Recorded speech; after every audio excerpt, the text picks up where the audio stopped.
은행은 제 기준에서는 돈을 안전하게 쌓을 수 있는 곳이지 효율적으로 불릴 수 있는 곳은 아닌 것 같아요. 여러 가지 방법들이 있겠는데 2030이면 대부분 도파민에 중독돼가지고 다들 주식 아니면은 코인을 많이 얘기하시는데 사실 저는 코인은 안녕하세요. 오늘은 보험 설계사분을 모시고 한번 인터뷰 진행해 보려고 합니다. 간단하게 자기소개 한번 해주세요. 안녕하세요. 저는 S사에서 보험 설계사 일을 하고 있는 30살 장원준이라고 합니다. 왜 보험 설계사 일을 하게 되셨어요? 제가 보험 설계사를 하게 된 일에는 앞에 스토리가 살짝 있는데요. 저는 지방대 4년제 기계공학과를 졸업을 했어요. 이제 집은 서울이다 보니까 서울에서는 벗어나고 싶지 않았어요. 그러다 보니까 내가 기계공학과를 나와서 서울 안에서도 일을 할 수 있는 방법을 찾다가 특허 쪽에 좀 관심을 가져가지고 이제 3학년 때 그걸 복수 전공해가지고 졸업을 하고 그 뒤에 특허 사무소로 갔어요. 특허 사무소에서 1년 정도 일을 하다 보니까 대부분 많은 직장인 분들이 고민을 하는 일들이 생겨요. 내가 뭐 이제 이직을 해야겠다, 연봉을 좀 더 높여서 받고 싶다라는 게 생기면서 저 같은 경우에는 출퇴근 시간이 1시간 반에서 1시간 45분 정도 걸렸어요. 그러다 보니까 이게 너무 고되더라고요. 아침에 9시까지 출근하려고 하면 6시에 일어나야 되고 또 집에 도착하면 사실상 그냥 녹초돼서 자고가 반복되다 보니까 내가 더 이상 못하겠다 라고 하고 딱 1년이 딱 되는 시점에 일을 그만뒀어요. 그때가 이제 코로나 시기여가지고 일을 딱 그만두고 이제 실업급여 받으면서 일을 좀 쉬고 있었어요.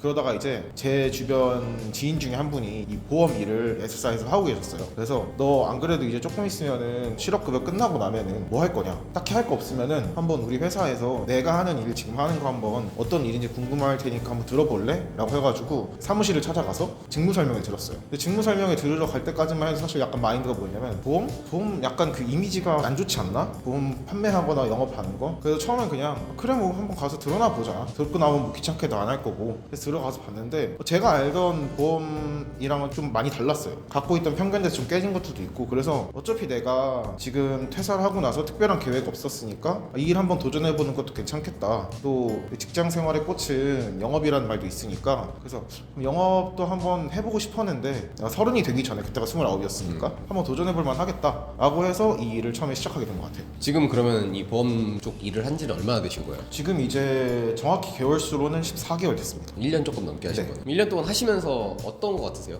옛날에 생각했었던 거랑 많이 좀 다른가요? 아니면 비슷한가요? 어떤 직업이든 마찬가지겠지만 처음에는 좀 좋은 부분을 많이 보여주잖아요. 1년이 지나다 보면 이제 좋은 점, 나쁜 점 어느 정도 좀 느껴봤잖아요. 쓴맛, 매운맛 뭐 다른 거 다 먹어봤을 테니까. 근데 해보다 보니까 진짜 장단점이 명확한 것 같아요. 이 장점 같은 경우에는 진짜 하는 대로 나오니까 진짜 자기가 막 한 달 내내 열심히 일을 하면 전 직장에서는 상상도 못할 만큼의 금액을 벌어받고, 대신에 또 그만큼 명확한 단점으로는 이제 어느 그 영업 직군을 가시더라도 대부분 여러 가지 지원금을 주시겠지만 중간이 좀 미묘해요. 저희가 일반적으로 회사를 다니면은 월급이 정해져 있잖아요. 그게 아니라 이제 뭔가 고정적으로 받는 기본적인 게 정해져 있지가 않다 보니까 진짜로 만약에 본인이 열심히 했더라도 운이 나쁘면은 정말 벌어가는 금액이 낮은 달도 있어요. 그러다 보니까 좀 그런 부분들이 힘들었던 부분이고요. 그리고 아무래도 제가 금융 쪽을 한 번도 안 했었다 보니까 진짜 1년 동안은 분명히 나 공부를 했는데도 또 모르는 게 생기네? 또 모르는 게 생기네 하면서 진짜 공부를 정말 많이 했던 것 같아요. 월급의 높낮이가 크다고 말씀하셨는데 대략적으로라도 가장 많이 벌었을 때랑 가장 못 벌었을 때 좀 말씀해 주실 수 있나요? 그냥 편차만 생각하면은 진짜 못 받았을 때랑 잘 받았을 때랑 한 6배 정도 차이가 났더라고요. 그렇게 차이가 네. 나나요? 그렇게 차이가 났던 이유는 뭐예요? 정말 높게 받았던 데에는 회사에서도 그만큼 지원을 강하게 해주던 달이었고, 그리고 제가 상담했던 분한테서 고액 계약이 나오면서 거기서 이제 수수료가 좀 크게 붙으면서 운이 좋았죠. 그러면은 영업을 할 때 보험 영업이라는 게 쉽지가 않잖아요. 지인 영업하고 가족 영업하고 뭐 본인이 직접 계약하고 이런 식으로 하고 실적 압박에 대해서 엄청 많이 받고 있는 걸로 알고 있는데 원주님께서는 어떤 식으로 좀 많이 영업을 하시는지. 저 같은 경우에는 아까 말씀하신 대로 지인 영업도 하고, 그리고 이제 회사에서 주는 이제 이관 영업이라는 영업도 하게 되는데, 저 같은 경우에는 주변 지인이 좀 많은 상태로 시작을 했어가지고 처음에는 지인을 위주로 많이 했었고, 이제 이관이나 이런 부분들은 혹은 소개 영업들은 지금 이제 1년차 넘어가면서 이제 주변에서 좀 나오는 것 같아요. 솔직히 본인 친구가 갑자기 보험을 시작했다고 해서 갑자기 보험 들어주기 되게 이상하잖아요. 그 친구가 1년, 2년, 3년 일하고 있다 보면 그래 저 친구 진짜로 그래도 열심히 하나 보네, 믿음이 좀 더 생기니까 소개는 자연스럽게 나온다고 하셔가지고 선배님들도. 그래서 저는 이제 소개는 기다리고 있고, 그리고 이제 회사에서 주시는 이관 영업이랑 그리고 계속 지인 영업, 그리고 지인 풀 개발에 힘을 쓰고 있습니다. 그렇게 지인 영업이나 뭐 친구 쪽으로 이렇게 영업하시다 보면은 친구들이랑 사이가 좀 안 좋아지고 이런 경우도 있나요? 이게 진짜 케바케인데, 보통은 이제 이제 딱 머릿속에 그려지잖아요. 친구가 왔다, 나한테 보험 영업을 한다, 그 친구가 불편해지니까 멀어진다. 이게 그냥 제일 기본적인 생각인데, 저 같은 경우에는 아직 일을 하면서 잃어본 적은 없어요. 왜냐면은 사실 핸드폰을 팔든 뭘 하든 상대방에게 이걸 강하게 권유하게 되면은 그거는 사실상 가라는 거예요, 상대방도. 근데 이거를 상대방 상황을 알고 이게 좋다는 걸 분명히 인지를 시키고 계약을 하게 되면은 상대방도 굳이 이게 나와의 그 관계성을 떠나서 이게 좋은 거니까 난 계속 써야겠다지. 제가 핸드폰을 팔았는데 예를 들어서 핸드폰 바꿀 시기에 싸게 했으면은 저랑 이 친구 앞으로 다시 안 보더라도 이 친구 계속 핸드폰 쓸 거잖아요. 약간 그런 식으로 좀 더 마음을 써서 불필요한 계약이 아닌 것, 그런 것들 위주로 이제 하다 보니까 아직은 주변 지인들, 친구들 혹은 뭐 부모님 소개라든지 이런 분들 만나면서 아직까지는 결말이 안 좋게 된 적은 없었던 것 같아요. 이게 진짜 지인들한테 영업하는 게 쉽지가 않을 것 같아요. 근데 그렇게 지인들한테 좀 많이 신경도 쓰시고 좋은 제품을 추천한다고 하셨는데, 보험을 솔직히 일반 사람들이 잘 모르잖아요. 일반 사람들한테 좀 좋은 보험? 이거는 들으면 괜찮다? 이런 것들이 있을까요? 보험 같은 경우에는 물론 이건 제 개인적인 견해라서 이제 이걸 보시는 분들이 각자 처한 상황이 다를 거라고 생각하기 때문에 이게 명확한 해답은 아니겠지만, 보험은 사실 확률의 싸움이에요. 내가 아플 확률이 높을 거다인 곳에다가 대비를 많이 해두는 게 좀 현명하다고 저는 생각을 해요. 예를 들어서 내 부모님이나 조부모님, 이렇게 위에 있는 분들 가족력이 있다든지, 아니면 내가 개인적으로 어디 몸이 안 좋은 걸 알고 있으면은 그거를 대비해 주는 게 좋다고 생각해요.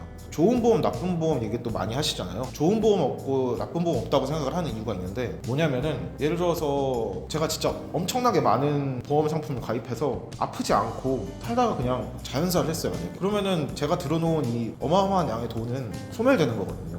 그러면은 이건 나쁜 보험이잖아요. 보험 같은 경우에는 회사들마다 다르겠지만 특약이 진짜 100개가 넘을 정도로 진짜 다양하게 있거든요. 근데 거기서 만약에 제가 눈을 감고서 다트 하나 던져서 거기에 있는 거 하나만 넣어놨는데 제가 내일 아침에 병원에 갔는데 그게 딱 걸렸어요. 그래서 보험금을 받았어요. 그럼 이건 좋은 보험이잖아요. 그러다 보니까 이게 결국에는 확률 싸움이에요. 그래서 저는 이제 이거 보시는 분들 혹은 뭐 진행자분께서 보험을 어떻게 하는 게 좋냐라고 물어보면은 수치상으로 보고 하는 게 맞다고 봐요. 큰 것부터 먼저 준비하는 게 맞다고 보고 그 뒤에 작은 것들을 준비하는 게 맞는데, 큰 거는 이제 저희들이 아플 때 돈이 제일 많이 들어가는 걸 생각해 보면 돼요. 암, 뇌질환, 심장마비, 암뇌심이라고 이제 줄여 부르는 요 세 가지가 있는데, 이거 같은 경우에는 굉장히 중대한 질병이라서 보통 이거부터 준비를 시키는 경우가 많아요. 그래서 저 같은 경우는 이제 가족력이 있다 보니까 암 쪽보다는 뇌심 쪽이 조금 더 안 좋아서 뇌심을 먼저 준비를 시작했고요. 뇌심 준비가 끝나면 암을 하고, 물론 순서는 상관없지만 암뇌심 준비가 끝나고 나면은 그 뒤에 뭐 이제 실비라든지 아니면 치아라든지 치매도 있을 수 있고, 그런 것들 천천히 대비하시는 게 좋고, 요새 또 조금 좋은 특약들은 간병인이라든지 입원을 한다든지 뭐 통원이라든지, 이건 약간 개인의 입맛에 조금 더 가까운 것 같고요. 그런 게 있을 것 같고, 지금 건강 위주로 말씀을 드렸는데 건강 말고도 이제 보험을 재테크로 활용할 수도 있는데, 이 부분은 사실 어느 금융사를 가더라도 비슷한 상품들은 다 있어요. 이거는 본인이 좀 더 믿을 수 있는, 혹은 그냥 무조건 은행 상품이 다 좋다고 생각하시는 나이 많으신 분들이 계시는데, 근데 그런 건 조금 비교를 해보시는 게 좋아요. 재테크를 보험사를 통해서 하지? 라고 하는데, 뭐 비과세 요건이라든지 이런 것들은 이제 어떤 금융상품이든 다 똑같이 취급을 하는 거니까, 그런 거 통해서 하면 아마 보험을 조금 더 본인 상황에 맞게 설계하는 데 좀 도움이 되지 않을까 싶어요. 지금 제 채널을 보시는 분들이 2030이 제일 많거든요. 각 나이대별로 뭐 20대, 30대, 40대 뭐 정확한 건 아니겠지만, 보험료는 어느 정도 쓰는 게 적당할까요? 이것도 정말 결국에는 본인의 소득에서 어느 정도를 써야 맞냐라는 건데, 이제 저도 아까 말씀드렸던 것처럼 주변 지인들 혹은 친구들도 상담을 해봤단 말이에요. 그러다 보면은 이 나이대에서는 정말 중요하게 생각하는 키워드 하나가 가성비예요. 이게 제 마음 같아서는 영업을 하는 사람이고, 그러다 보니까 고액 계약이 당연히 더 탐나죠. 받고 싶고. 근데 어떻게 보면 내 친구가 그거를 계속 낼 수 있는지 또 되게 중요한 부분이잖아. 그러다 보니까 이제 가성비로 가야 되는데, 보험료가 어느 정도가 적당하냐에 대한 건 이거는 제가 그냥 판단하는 건데, 저는 이제 보통 수입의 7에서부터 한 12% 사이 왔다 갔다 하면은 그나마 조금 적당하다고 생각해요. 근데 이건 어디까지나 약간 평균적인 연봉을 받으시는 분들한테 해당되는 건데, 왜냐면은 정말 어린데 정말 고액의 연봉을 받고 계시는 분들은 이게 매치가 안 되거든요. 그래서 저는 7에서 한 12% 정도를 하는 게 좋다고 보고, 그리고 가끔 이제 상품들 중에서는 재테크를 겸용하는 상품들이 있어요. 근데 그러다 보면은 이게 보험비로 빠져나가긴 하지만 그 금액을 훌쩍 넘는 경우도 있어서, 이건 어디까지나 건강에 대한 부분으로 7%에서 12% 정도 내고 있다면은 크게 벗어나지 않는 정도라고 생각합니다. 보험이랑 재테크 관련도 말씀을 해주셨는데, 재테크 또 관심 많으시잖아요. 네, 그렇죠. 요즘에 하고 계시는 재테크 관련해서 얘기해 주시면 좋을 것 같아요. 원래 투자라는 게 저 사람 말 믿고 했다가 안 되면 또 먹기 딱 좋잖아요. 그래서 저도 이거 대해서 되게 좀 조심스러운데 이제 마냥 은행에다가 넣어두는 거는 좋진 않다고 생각해요. 당연히 안전하니까 은행에 넣어두는 건 분명히 그건 틀리지 않은 말인데, 근데 요새 금리 얘기를 조금 들으신 분들은 아시겠지만 이제 금리가 사실상 물가 변동을 따라가지 못하고 있다는 게 어느 정도 느껴지실 거예요. 실생활에서 물가 상승률이 느껴진다 하면 이제 물가가 진짜 빠르게 올라왔다는 얘기고, 그거에 비해서 금리가 낮게 나온다는 거는 내가 은행에다가 100만 원 넣어놨던 게 내년에는 그 100만 원이 아닐 수도 있다라는 거라서, 저 같은 경우에는 지금 주변에 있는 분들이 은행에다가 돈 넣고 있으면은 그건 재테크라기보다는 이제 목돈을 말 그대로 쌓고 있다는 게 맞는 표현인 것 같아요. 은행은 제 기준에서는 돈을 안전하게 쌓을 수 있는 곳이지 효율적으로 불릴 수 있는 곳은 아닌 것 같아요. 특히 예금 적금은요. 그러다 보니까 금리가 떨어지면 대부분 투자를 많이 하세요. 그게 뭐 금 투자가 될 수도 있고 달러일 수도 있고 주식이 될 수도 있고 펀드가 될 수도 있고 여러 가지 방법들이 있겠는데, 2030이면 대부분 도파민에 중독돼가지고 다들 주식 아니면은 코인을 많이 얘기하시는데, 사실 저는 코인은 안 하고 있다 보니까 또 추천을 많이 못 하겠어요. 전 이걸 안 하는 가장 큰 이유는 코인은 장마감 시간이 없어요. 근데 그러면은 그 장마감 시간이 없으니까 잠을 못 자겠는 거예요. 그래서 저는 코인을 건강을 위해서 추천하지 않고요. 주식은 한창 좀 많이 추천했었어요. 특히 저는 이제 주식을 할 때 한국 주식 같은 경우는 이제 미국을 따라가다 보니까 할 거면 그냥 미국 주식을 해라 라고 얘기를 하는 편이고요. 너무 주식이 어렵다 하시는 분들은 아예 그냥 펀드를 사용하시는 거 나쁘지 않아요. 이게 중간에서 수수료 더 떼는 거 아니냐 싶은데, 사실 근데 그 수수료 조금 더 떼는 게 주식시장 해보신 분들은 알겠지만 그 수업료 내는 것보다 훨씬 싸게 먹힐 수도 있거든요. 맞아요. 그래서 저는 내가 사회 공부를 위해서 주식 투자를 하겠다, 그 수업료를 내면서 하겠다라고 하면 절대 말리지 않고요. 근데 난 잘 모르겠는데 내가 그렇게 뭔가를 공부하고 싶지도 않고 근데 조금은 은행보단 조금 더 수익을 가져갈 수 있으면 좋겠어 하면은 좀 장기적으로 펀드를 해보시는 걸 좀 추천드릴 수 있을 것 같아요. 제가 이번에 공부를 해보니까 보험 쪽에도 비과세되는 상품이 많던데 그런 것들은 어떤 거예요? 돈을 모을 때는 두 가지가 중요한데, 하나는 모으는 것, 하나는 쓸모없는 지출을 줄이는 건데, 비과세 같은 경우에는 쓸모없는 걸 줄이는 것에 포함이 돼요. 이 쓸모없는 걸 줄이는 거에는 이제 뭐가 있냐면은 보통 세금, 그리고 뭐 배달 수수료라든지 택시라든지 이런 것들이 이제 줄여야 하는 것들에 포함이 되는 것들이 수수료, 이런 것들을 줄이는 게 중요한 건데, 비과세 같은 경우에는 금융상품에는 모두 다 포함이 되는 거라서 사실 장기적으로 돈을 모으실 때는 비과세를 활용하는 게 가장 중요해요. 비과세를 활용하다 보면은 자연스럽게 건강보험료, 건보료 같은 경우에도 줄어들기 때문에 이거는 비과세 요건 꼭 한 번씩 확인해 보시고 챙겨가시면 아마 정말 도움 많이 되실 거예요. 지금 보험 쪽으로 일을 하고 계시잖아요. 네. 좋은 보험 설계사라는 건 어떤 걸까요? 주관적인 생각인데 저는 계속 신경을 써주는 설계사가 좋은 설계사라고 생각을 해요. 왜냐면은 계약 받았다? 이제 나 이 사람 모르는 사람 이 돼버리면은, 사실 보험은 내가 아플 때 대비해서 드는 게 보험인데, 그때 돼서 내 설계사가 나를 신경도 안 써주고 있다면은 그 보험금 받는 절차들을 대신 해달라고, 혹은 그걸 계속 꾸준히 관리해달라고 있는 게 보험 설계사인데, 그걸 계약받고 거기서 돈 벌고 끝내버리면은 사실 그거는 직업의식에 좀 문제가 있다고 생각을 하고, 그래서 제가 생각하는 좋은 보험 설계사는 지속적으로 관리를 해주고 고객과 계속 끊임없이 소통을 하는 설계사가 좋은 설계사인 것 같아요. 보험 관련해서 꿀팁 같은 거 얘기해 주시면 좋을 것 같아요. 최근에 이제 실비가 한번 변경이 되면서 5세대 실비가 나온다는 얘기가 있었는데, 제 개인적인 생각이지만 저는 고객님 실비가 어떤 게 있든지 간에 크게 변경을 해드리지 않습니다. 왜냐면은 전반적으로 실비가 뒷세대로 갈수록 부담금이 좀 줄어드는 경향이 있어요. 내가 내는 돈이 조금,